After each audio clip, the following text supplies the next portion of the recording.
Buenos días. Gracias, Ana, por la lectura.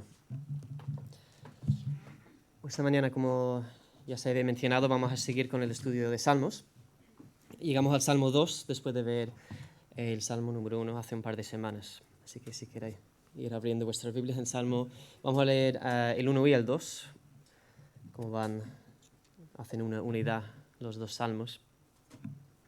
No le he puesto título, pero si pusiera el título a la predicación de hoy, diría algo como El señorío del Hijo, o algo así. Se puede dividir el texto del capítulo 2 en el rechazo del Mesías, del 1 al 4, la realidad del Mesías y la reacción adecuada hacia el Mesías. Así que Salmo 1 y Salmo 2, leemos el texto juntos.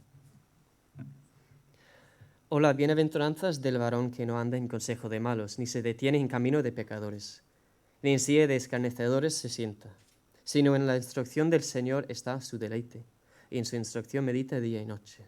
Será como árbol plantado junto a corriente de agua, que da su fruto a su tiempo, y su hoja no se marchita, y todo lo que hace será prosperado.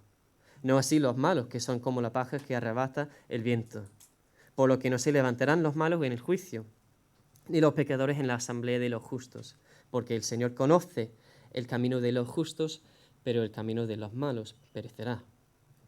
Salmo 2. Porque tumultúan las naciones y los pueblos maquinaron vanidades. Se presentaron los reyes de la tierra y en un mismo lugar los gobernantes fueron reunidos contra el Señor y contra su Mesías. Rompamos sus ligadores y echemos de nosotros sus cuerdas. El que habita en los cielos se reirá de ellos. El Señor los ridiculizará. Luego les hablará en su ira. En su indignación los aterrorizará. Yo he ungido a mi rey sobre Sión, mi santo monte. Promulgaré el decreto. El Señor me ha dicho, eres mi hijo, yo te he engendrado hoy. Pídeme y te daré por herencia las naciones, y como posesión tuya los confines de la tierra. Los quebrantarás con cetro de hierro, los desmenuzarás como vasija de alfarero. Ahora pues, oh reyes, actuad sabiamente, admitid amonestación, jueces de la tierra. Servid al Señor con temor y regocijaros con temblor. Besad reverentemente al Hijo, no sea que se irrite y perezcáis en el camino, pues de repente se inflama su ira.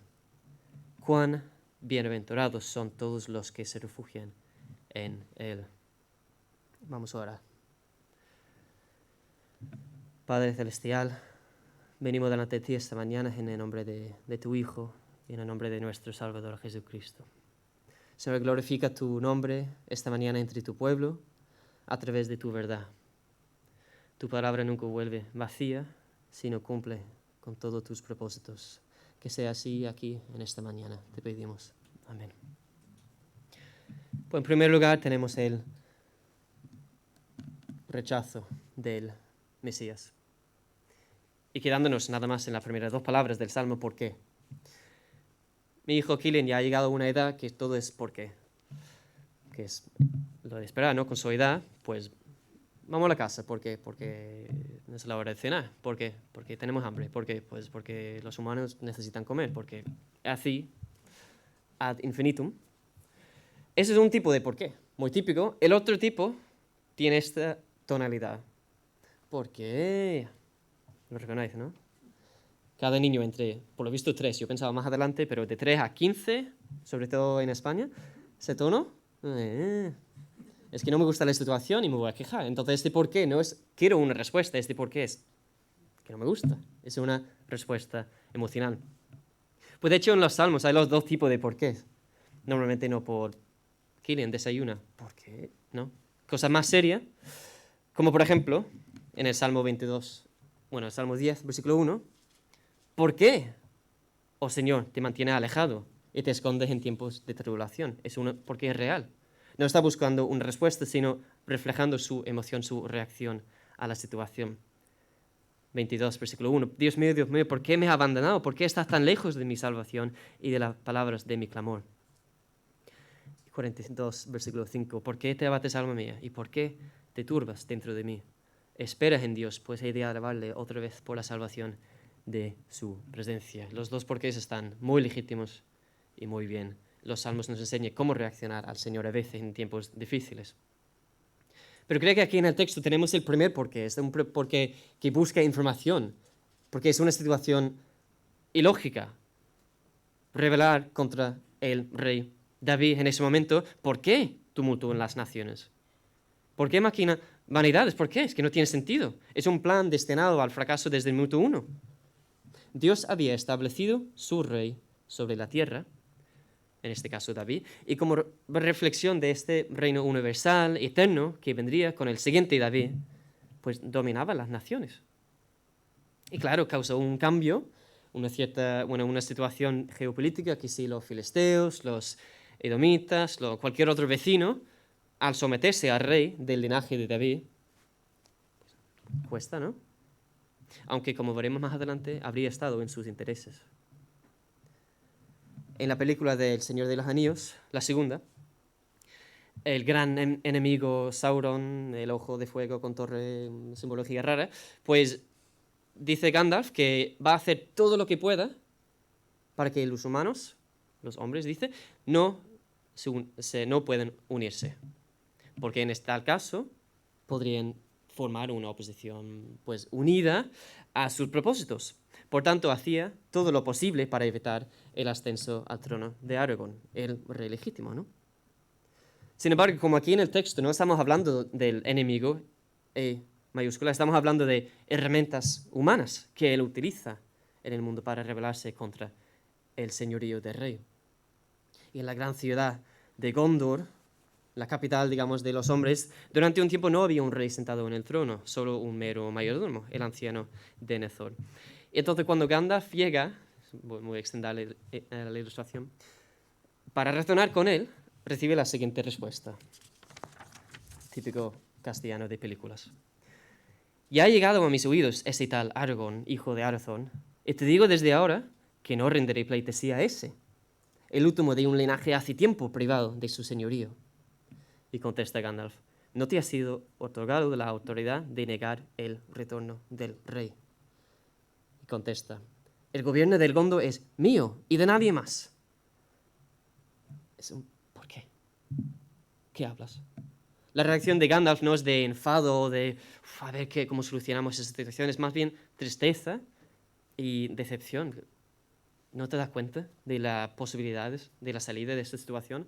O bien, vuelve el rey, o bien caímos todos, hermanos de Sauron. No hay otra posibilidad. Tú no te vas a quedar como rey en todo caso. ¿Por qué? ¿No te das cuenta que estás simplemente sirviendo a los propósitos de Sauron, que quiere la destrucción de todos los hombres? Así que dicen, rompamos sus ligaduras y echemos de nosotros sus cuerdas. Estamos como esclavos. Queremos libertad. No, incluso nos merecemos libertad. Cuando estamos en la calle con Killian, bueno, ya ha cambiado todas mis ilustraciones del boxeo a ilustraciones de Killian, ¿os dais cuenta? Bueno, normalmente él va de la mano, naturalmente.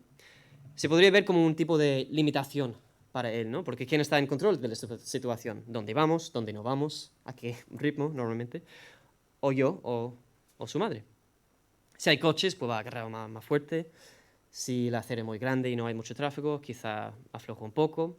En la plaza, en el paseo marítimo, lo puedo soltar sin problema. Pero en última instancia, la decisión es mía, no la suya.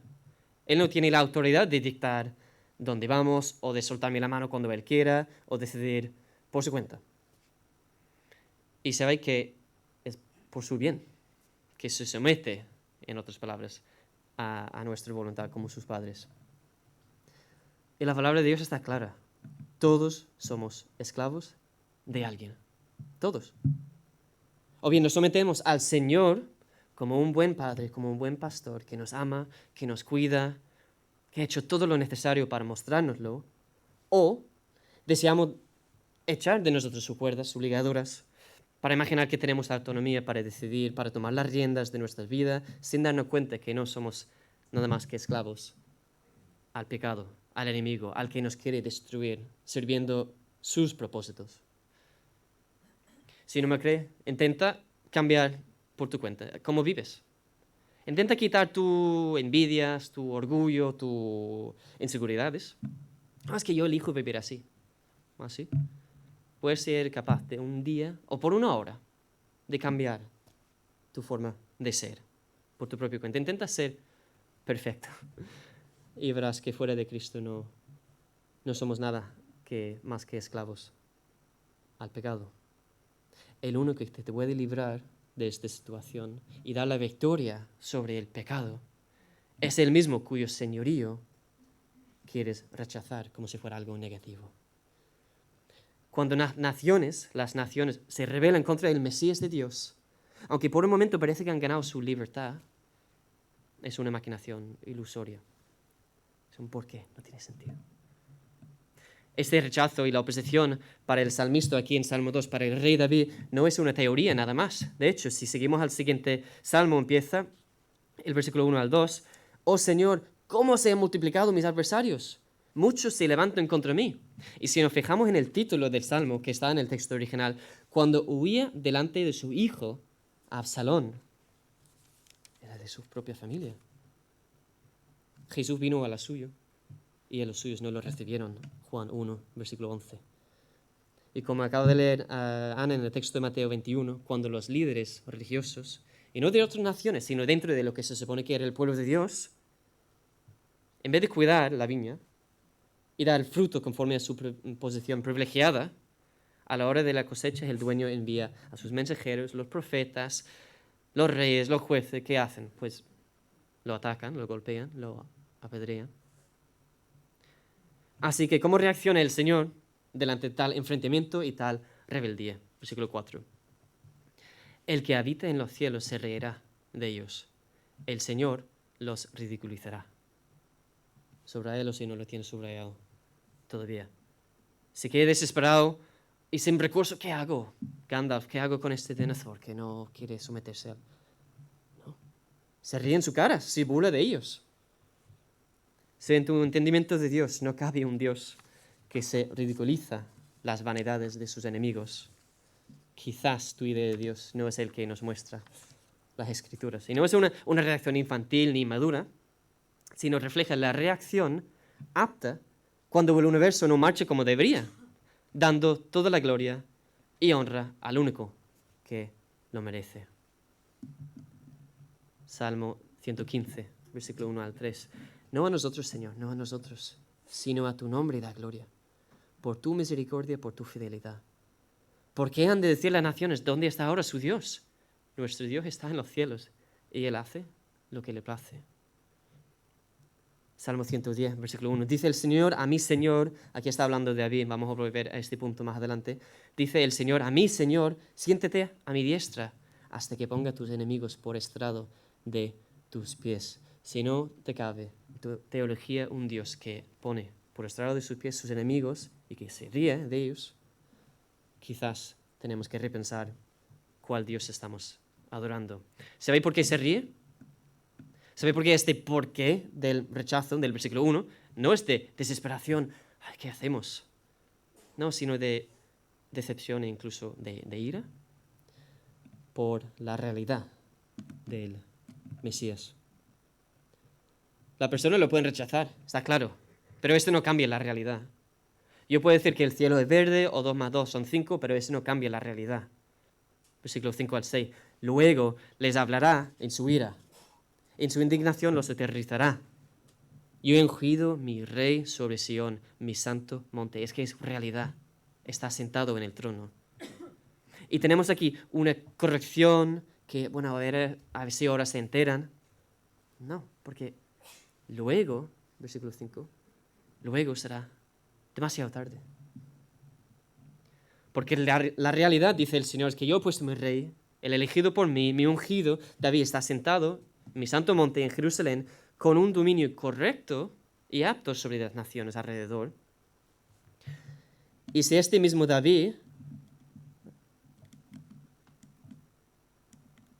confiesa aquí en el Salmo 110, el Señor dice a mi Señor, se refiere a Cristo, el Mesías, es no solo Jesús, el Hijo de David, como leímos tantas veces en los Evangelios, sino también su Señor, por lo cual Él también se arrodillará en aquel día.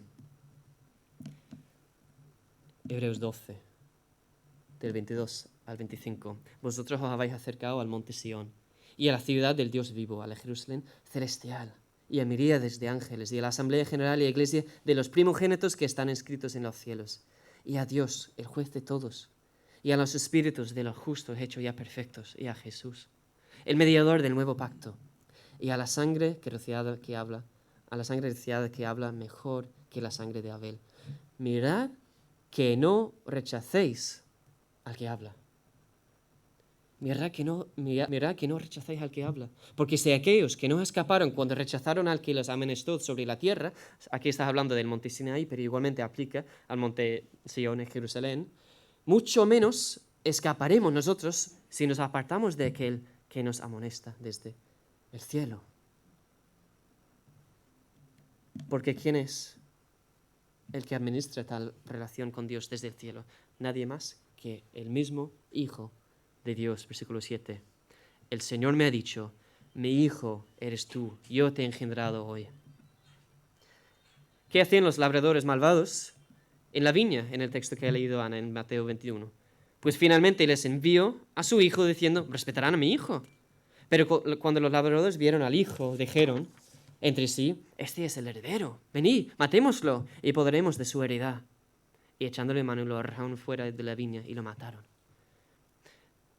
Pensaron haber dominado la viña, pensaron haber destronado al heredero, pero la realidad es que cuando mataron al Cristo pensando haber terminado con él, este se levantó de entre los muertos y ascendió para sentarse a la diestra del Padre, para reinar por siempre y para siempre.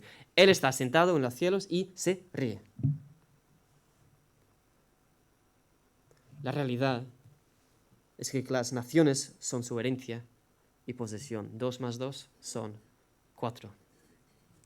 Te daré por herencia en las naciones y como posesión tuya los confines de la tierra. Aquí en el versículo 9, los quebrantarás con cetro de hierro. Hay una ambigüedad buenísima en el texto original, que el verbo quebrantar y pastorear son muy parecidos. De hecho, la traducción griega, la Septuaginta, lo traduce como pastorear, porque a veces para pastorear, yo he vivido en Irlanda muchos años y hay muchas ovejas, y hace falta la barra a veces para guiar las ovejas que no son los animales más listos, para corregir, para orientar a las ovejas, y se hace falta para romperlas. Porque mejor es que te dé con la barra por tu propio bien que caerte por el acantilado, ¿no? Mejor es que te caiga sobre la piedra que la piedra caiga sobre ti. ¿Cuál piedra estás hablando? Pues esta piedra que desecharon los constructores, que es la piedra angular de todo el edificio. Sin esta piedra se cae el edificio. Y como explica Jesús después de esta parábola que hemos leído, el que caiga sobre esta piedra será hecho pedazos. Pero sobre quien ella caiga, le esparcirá como polvo. Hay dos opciones. Esclavo de Cristo, muchas veces seremos hechos pedazos, o lo esparcirá como polvo. ¿Fuiste hecho pedazos al caer a los pies de Jesús? ¿Fuiste herido, quebrantado, en otras palabras, arrepentido? Espero que sí, porque abrazar la fe en Cristo debe cambiar todo radicalmente. Porque exige nuestro todo, ¿verdad? ¿Has olvidado el precio de tu salvación? No estamos hablando de una decisión un día o un aceptar a Cristo, gracia, trato hecho, ahora nos vemos. Es la definición aquí de la gracia barata, como hablaría el pastor alemán Bonhoeffer. Si a Cristo le costó todo en la cruz, nos exige todo llevar la nuestra. Porque la realidad que estamos hablando es que nadie que pone la mano en el arado y mira atrás es apto para el reino de Dios. Lucas 9, versículo 62. La realidad es que nadie que no renuncia a todas sus posesiones puede ser su discípulo. Lucas 14, versículo 33. La realidad es que el reino de los cielos es semejante a un tesoro escondido en el campo, que al encontrarlo un hombre lo vuelve a esconder y de alegría por ello va, vende todo lo que tiene y compra aquel campo. Mateo 13, versículo 44. La realidad, según Jesús, es que si alguno quiere venir en pos de mí, niéguese a sí mismo, tome su cruz cada día y sígame, porque el que quiere salvar su vida la perderá, pues el que pierde su vida por causa de mí, ese la salvará. La realidad, Lucas 9, del 23 al 24. Si no experimentas crecimiento en tu caminar con el Señor, si no encuentras tu deleite en Él, si no ves el fruto natural que corresponde a una relación con este Rey Salvador, pregunta la primera palabra del Salmo: ¿por qué? Quizás has mirado atrás. Quizás hay cosas que no estás dispuesto a renunciar. Hay algo que pretendes guardar en vez de perderlo todo por tu bien y para ganar el tesoro infinito, para ganar a Cristo. ¿O qué valores más que encontrarte en Él? Que el buen pastor nos rompa por nuestro bien y nuestro gozo final. El rechazo del Mesías, la realidad del Mesías y por tanto el paso lógico, la reacción adecuada hacia el Mesías. Ahora pues, oh reyes, actuad sabiamente. Admitid amonestación, jueces de la tierra. Ahora, ¿qué es lo que nos exige? Actuar sabiamente. ¿Qué es lo que les toca a los reyes de la tierra, a las naciones, a los líderes religiosos y a nosotros, a tú y a mí? Actuar sabiamente. Y la sabiduría, pues, ¿qué es lo que invita? La corrección, ¿no? Definición de alguien sabio es alguien que recibe corrección y quiere mejorar, quiere crecer, quiere dar las gracias por una amonestación y utilizar ese momento para crecer. La definición de un necio sería no recibir la corrección. Así que recibí amonestación, jueces de la tierra. En el 11, fijaros en esta tensión y este contraste buenísimo que tenemos aquí. Servid al Señor con temor y regocijaos con temblor. No sé cómo entendéis esta frase. Para mí es como frotar la barriga con círculos y darte palmaditas en la cabeza. Cuesta los dos movimientos a la vez, por lo menos a mí. Martín Lutero decía que la vida cristiana es un ciclo continuo de arrepentimiento y fe. Arrepentirte de tus pecados, volver a mirar a Cristo en fe, continuamente. Pues aquí tenemos tres palabras que yo creo que igualmente podríamos resumir la vida cristiana de forma parecida. Regocijaos continuamente, con un temblor continuo. Porque el temor del Señor es el principio de sabiduría y tenemos todos los motivos del universo entero para regocijarnos en Él. ¿No es así? ¿Por qué? ¿Quién es este hijo que estamos hablando en el versículo 12? Besar reverentemente al Hijo, es decir, mostrar reverencia a Él. No sea que se irrite y perezcáis en el camino, pues de repente se inflama su ira. Temblar porque es el rey. La familia reales y las monarquías han salido mucho tiempo en la noticia últimamente por sucesos obvios, pero el nuevo rey, y tengo ciudadanía británica, la verdad es que me da un poco igual lo que dice, porque no me afecta a mí. Y el rey de España, no creo que lo que diga nos afecte mucho. La verdad, no nos va a dictar cómo vivimos y cómo no. Este no es el tipo de rey que estamos hablando aquí. Y no sé si has conocido alguna vez a algún famoso, quizás pues una celebridad, un político, un deportista, un influencer, lo que sea. Y si es así, si te acuerdas cómo te sentiste en el momento. Un poco nervioso quizás, pero emocionado, ¿no? Estresado, tenso, pero también, ¡buah, qué guay!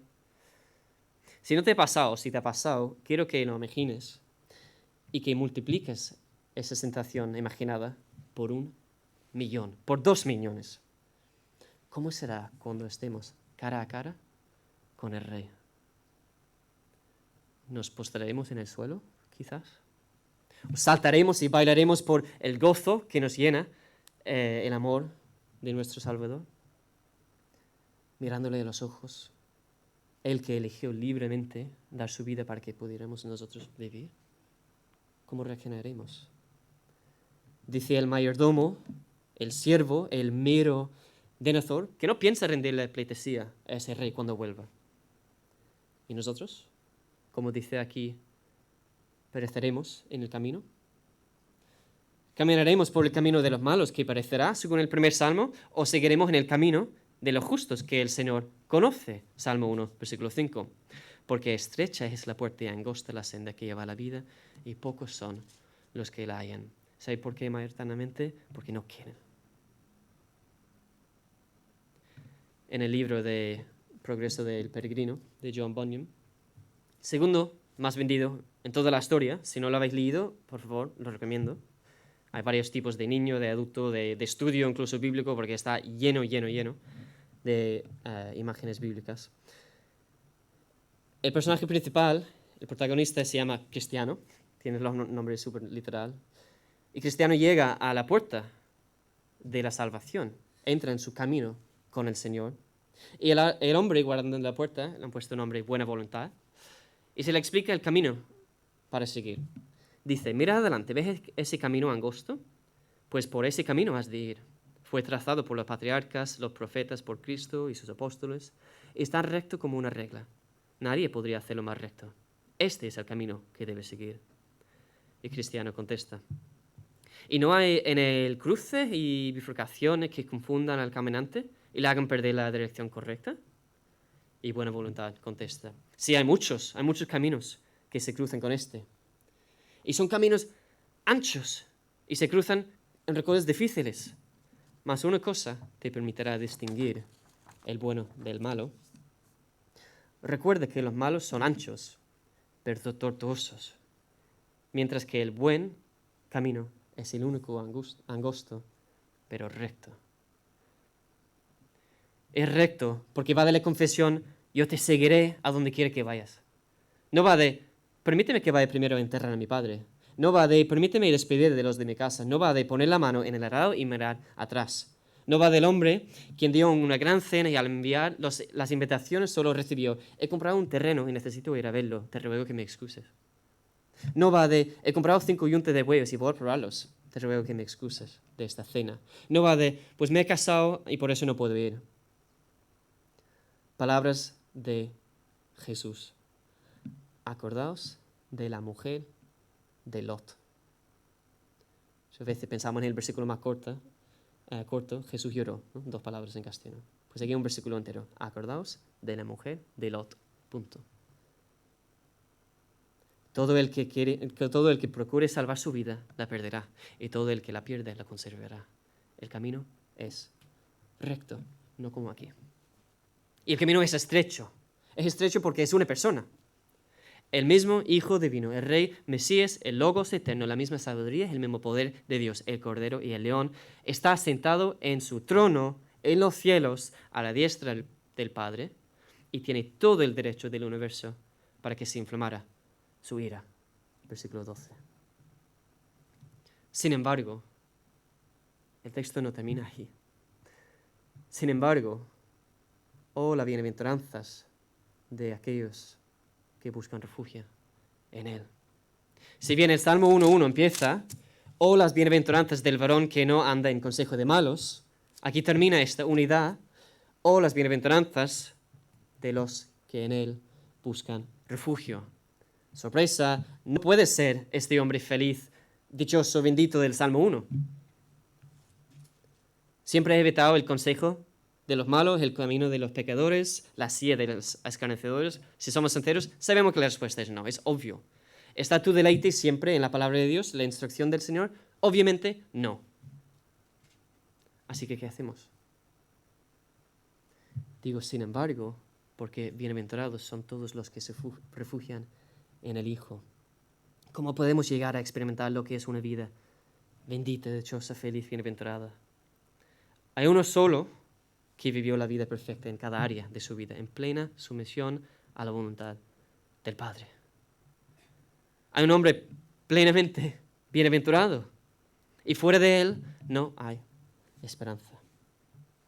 Así que la conclusión de la introducción del libro de Salmos entero es: bienaventurados son todos los que se refugian en Él, con alegría y con gozo, sí, y con temblor a la vez. Acerquémonos a la mesa este primer domingo de mes, con temblor, sí, pero espero que también con gozo en quién es este Hijo que podemos llamar nuestro Rey y nuestro Salvador. Amén.